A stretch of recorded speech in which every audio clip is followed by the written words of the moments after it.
네, 반갑습니다. 초등교육 전문가 김선호입니다. 초등사이다. 오늘도 새로운 하루 시작하겠습니다. 저는 사립초등학교에서 지금 12년 정도 근무하고 있고요. 아이들과 함께 어떤 교육에 관한 고민들, 생활에 대한 고민들 나누고 있고, 또 그걸 바탕으로 어떤 열심히 교육 관련 공부, 연구 진행하고 있습니다. 그래서 교육저서 한 5권 정도 집필했고요. 앞으로도 계속 한 1년에 2권 정도 꾸준히 집필 과정에 있습니다. 그리고 매주 토요일 KBS 제일 라디오 라디오 매거진 위크엔드에서 8시 15분경에 마음이 자라는 교실이라는 코너에서 우리 학부모님들께 인사드리고 있습니다. 그리고 한겨레 신문에서 주기적으로 교육 컬럼 기자하고 있고요. 그리고 지금 유튜브를 통해서 초등사이다에서 초등학부모님들이 알아야 할 100가지라는 주제를 가지고 진행하고 있습니다. 오늘 벌써 9번째 이야기 시작하겠습니다. 자, 말씀드리지만 100가지 이야기 말씀드리는 날 동안 매일 쉬지 않고 쭉 갑니다. 네. 근데 사실 오늘은 좀 마음이 급해요. 조금 이따가 라디오 생방을 하러 가야 되는데 편집하다 보면 시간이 조금 모자랄 수도 있을 것 같습니다. 그래도 생방 끝나고 오면 9시 좀 넘어서 오늘 방송을 올리도록 하겠습니다. 자, 오늘의 이야기 짜잔, 절친입니다. 절친. 네. 제가 국민학교라는 곳을 다닐 때는 절친이라는 이야기가 없었습니다. 짝꿍? 그 정도? 그런데 어느 순간부터 절친이라는 표현이 생겼어요. 그냥 친구도 아니고 좀 막강한 친구의 그런 느낌이 들죠. 자, 이야기 한번 해보겠습니다. 보통 우리 이렇게 국민학교를 다녔던 기성 세대들은 이렇게 생각을 하시죠. 그냥 친한 친구 정도? 좀 많이 친한가? 하지만 초등학생들이 느끼는 절친은요, 그냥 친구 정도가 아닙니다. 좀 확대해서 이야기하면 절대적 친구입니다. 단딱 친구 그 이상이고요. 나는 너에게 또는 너는 나에게 절대적으로 필요한 그런 친구야. 절대적으로 필요하다. 사실 이 절대라는 말은 절대로 사용하면 안 되는 말인데요. 그러니까 함부로 쓰면 안 되는 그러한 어떤 강력성을 지니고 있습니다. 근데 아이들이 그만큼 뭔가 친구에 대한 강한 무언가를 필요로 한다는 뜻으로 해석할 수도 있겠고요. 자, 저에게는 지난 12년 동안 교사로 있으면서 절친하고 떠올리면 그렇게 아름다운 추억이 별로 없어요. 왜냐면 제 경험이 아니라, 그러니까 제가 바라본 아이들의 입장입니다. 뭐냐면 누군가가 저한테 다가와서 선생님 누구랑 절친하기로 했어요 라고 해서 둘이 손을 잡고 와요. 참 예쁘죠. 네, 거기까지만 참 예뻐요. 그런데 저는 그 이야기를 들으면 이제 좀 긴장이 됩니다. 그리고 두 학생은 저의 이제 관심의 대상이 돼요. 이제 또 2명의 친구가 곧 배신의 바다에 빠질 가능성이 높겠구나. 자, 배신의 바다, 이건 또 무슨 말인가? 대부분 특히 4학년 이상의 여학생들은 절친을 간절히 원합니다. 누군가 절친이라고 하면서 서로 귓속말도 하고 자기들끼리 손가락 사인이나 비밀 글자도 만들어서 편지도 주고받고 이제 그런 모습을 보면 이제 그 둘은 부러움의 대상이 되죠. 그리고 자기도 누군가의 절친, 만들면 너무 좋겠다, 있으면 너무 좋겠다 라고 생각을 합니다. 또 어느 때는 학부모님들이 일부러 바깥에서 자주 만나게 하면서 너희들은 이제 절친이 되었어 라는 암묵적 합의를 이제 인위적으로 만들어내시기도 해요. 그런데요, 학교 현장에서 보면요, 왕따로 힘들어하는 아이들보다 절친의 배신으로 알게 모르게 힘들어하는 아이들이 더 많습니다. 그냥 더 많은 게 아니라 훨씬 더 많아요. 그리고 그런 상황에서 어른들이 그것을 그저 친구들끼리 살다 보면 서로 다툴 수도 있는 거야. 그게 그렇게 잘하면서 크는 거지 라고 생각하면서 크게 문제시하지 않습니다. 자, 그렇다면 선생님, 그럼요, 절친으로 생기는 문제와 왕따로 인해서 받는 그런 고통받는 것 중에서 선생님은 절친 문제가 더 심각하다고 생각하시는 건가요? 어떤 것이 더 심각하냐를 마치 이렇게 경중의 무게처럼 잴 수는 없어요. 그러나 아이들 입장에서 이런 겁니다.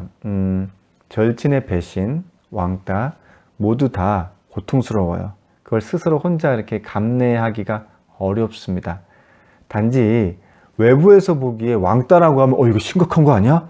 라고 이제 부모님들이 긴장하시지만 뭐 절친의 배신 때문에 고민한다라고 하면 왕따보다는 조금 그래도 아이가 힘들지만 그래도 가벼운 일이라고 생각을 하셔요. 저는 그렇지 않다는 점을 말씀드리고 싶은 겁니다. 그리고 더욱더 현실적인 것은 뭐냐면 그러니까 절친의 배신이 왕따보다 학급 내 빈도수가 더 많다는 겁니다. 또 절친이든 왕따든 어떤 관계성 안에서는 빠직 단절이 일어납니다. 왕따에서는 관계의 단절이 이해가 되는데 절친이 왜 단절이 생기나요? 뭐 서로 친한 거 아니에요? 그렇게 생각하실 수 있어요. 자, 이런 겁니다. 왕따는 누군가를 배제시켜요.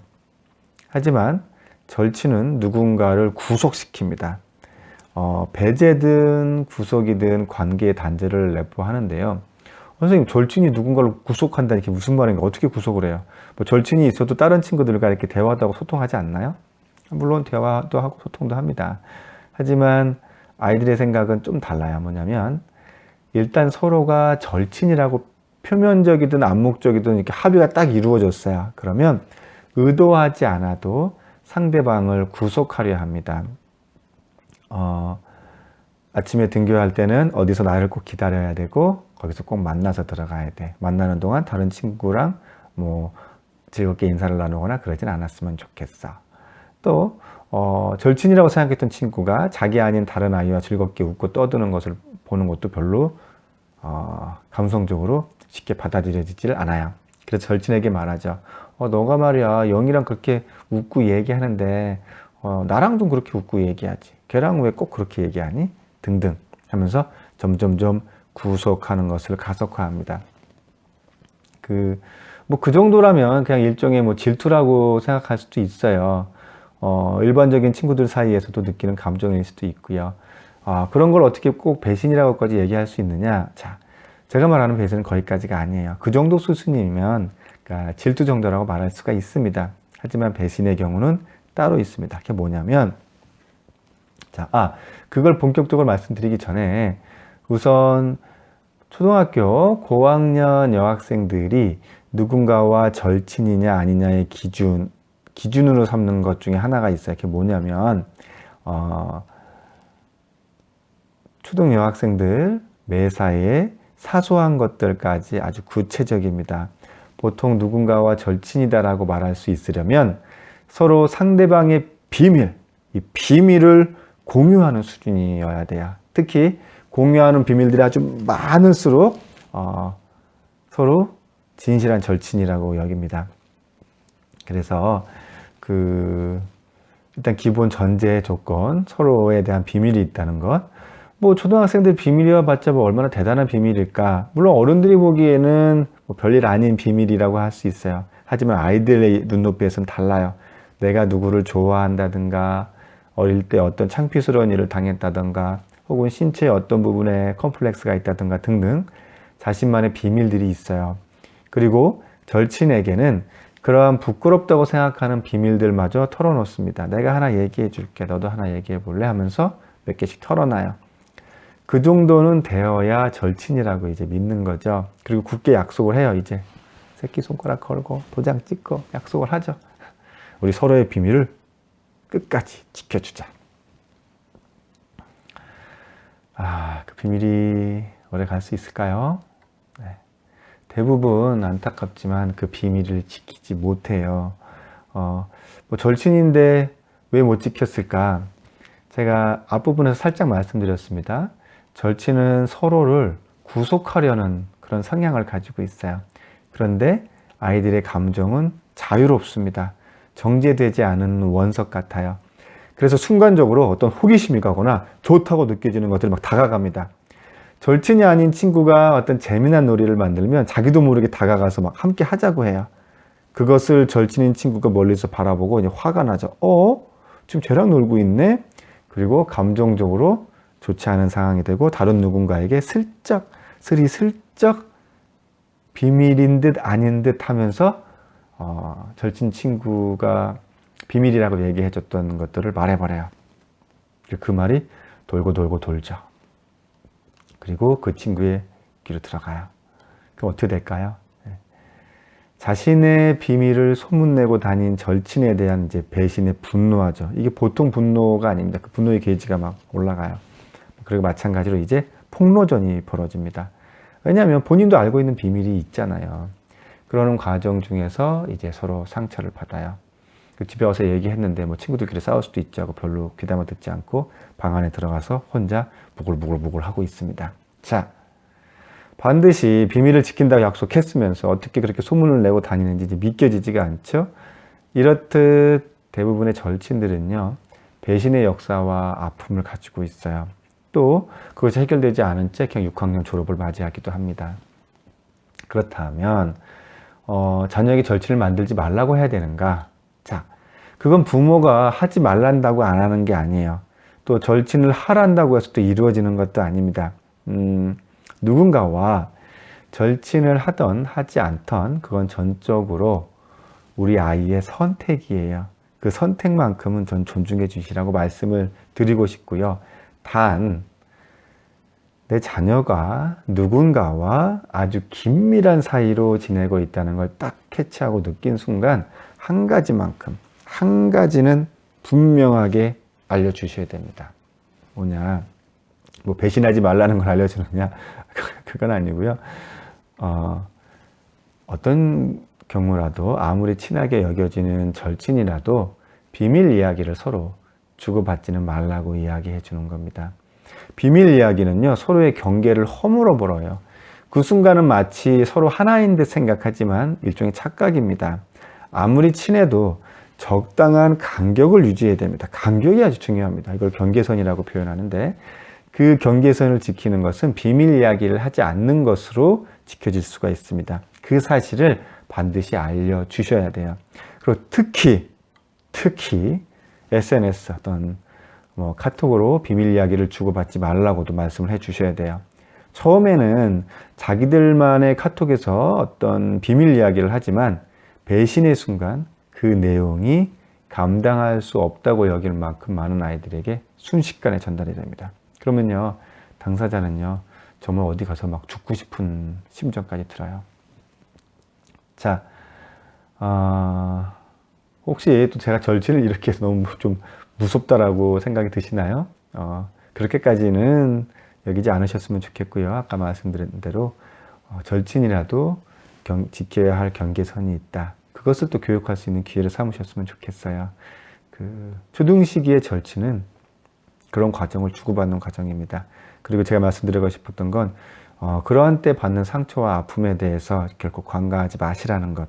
그리고 그러한 과정에서 경계선을 지키는 것이 중요하다는 것을 확실히 아는 아이가 어른이 돼서도 어떤 타인과의 관계성 안에서 건강한 경계선을 유지할 수가 있습니다. 자, 내 자녀가 누군가와 친하게 지낸다는 거 좋은 일 맞고요. 또 그 순간만큼은 행복한 일도 맞습니다. 그래도 적당한 간격 유지할 수 있는 조건 초등 시기에 꼭 알려주시고요. 다시 한번 정리해서 말씀드립니다. 그 경계선을 무너뜨리지 않는 것, 그것이 어른이 돼서도 자기 자신을 허물지 않으면서 주체적으로 상대방과 마주할 수 있는 건강한 관계를 유지할 수 있는 기반이 된다는 사실 잊지 않으셨으면 좋겠습니다. 네, 초등사이다 9번째 이야기 오늘 여기서 마치도록 하겠습니다. 다른 어떤 초등 아이들에 대한 관심, 고민, 또 그런 것들 계속 100가지 이야기를 통해서 멈추지 않고 가겠습니다. 구독, 좋아요 눌러주시고요. 그러면 앞으로 이제 91일 남았나요? 91일 동안의 여정에 큰 동기와 힘이 되겠습니다. 우리 아이들 행복하고 무럭무럭 건강하게 잘 자랐으면 좋겠습니다. 몸뿐 아니라 마음도 함께. 감사합니다. 초등사이다는 내일도 계속됩니다. 화이팅!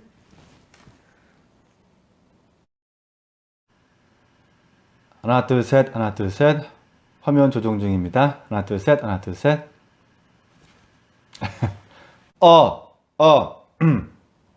안녕하십니까? 안녕하세요. 반갑습니다. 마이크 테스트였습니다.